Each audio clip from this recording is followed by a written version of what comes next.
უკრაინელი მხატვრის ოლგა პეტროვას პერსონალური გამოფენა გაიხსნა შალვა ამირანაშვილის სახელობის ხელოვნების მუზეუმში. გამოფენის სახელწოდებაა თბილისი ჩემი სიყვარული. ოლგა პეტროვა საქართველოში პირველად 1966 წელს ჩამოვიდა. ის მეგობრობდა ელენე ახვლედიანთან, კოკა იგნატოვთან და სერგო ფარაჯანოვთან. გამოფენაზე დამთვალიერებელმა ავტორის თვალით დანახული საქართველოს პეიზაჟები იხილა. აქვე იყო საქართველოზე მხატვრის ემოციებით შექმნილი ტილოებიც. გამოფენა 2015 წლის 28 ივნისამდე გაგრძელდება. გამოფენის დასრულების შემდეგ მხატვარი 15 ფერწერულ ტილოს საქართველოს ეროვნულ მუზეუმს საჩუქრად გადასცემს.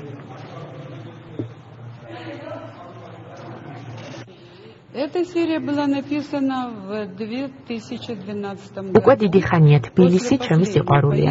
ძალიან დიდი ისტორია მაკავშირებს საქართველოსთან. ამ სერიის დახატვა 2012 წელს ჩემი საქართველოში ბოლო ვიზიტის დროს დავიწყე.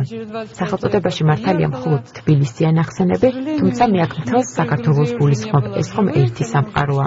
ამ გამოფენით გამოვხატავ ჩემს სიყვარულს და დამოკიდებულებას საქართველოს მიმართ.